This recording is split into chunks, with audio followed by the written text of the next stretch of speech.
Enemalta, Freeport Group Corporation u Malta Industrial Parks.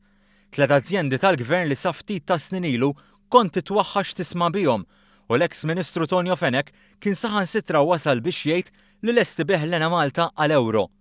Iżda issa dawn l-istess kumpaniji jinsabu f'qagħda tajba tant li r-rapport tal-Aġenzija ta' Kreditu Internazzjonali Fitch jirreferi għalihom bħala profittabbli. Dwar dan u kif is-sitwazzjoni finanzjarja ta' dawn il-kumpaniji rriflettew fi klima ekonomika pożittiva għal pajjiżna, tkellem il-Ministru tal-Finanzi Edward Cicluna li kif spjega tajjeb issa l-Gvern jinsab f'qagħda li jagħmel garanziji fuq l-azzjendi tiegħu għaliex mhumiex aktar friskju.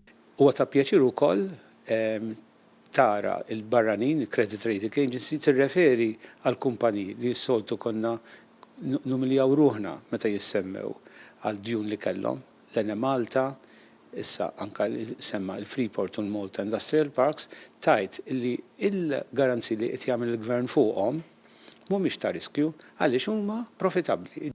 Ir-rapport ta' Fitch jirrimarka li l-pis tad-dejn nazzjonali mistenni jonqos sal-2018 u bekk jinżel għal 58%. Dan ifisser li jerġa' jinżel fil-livell tal-li kien fl-1998.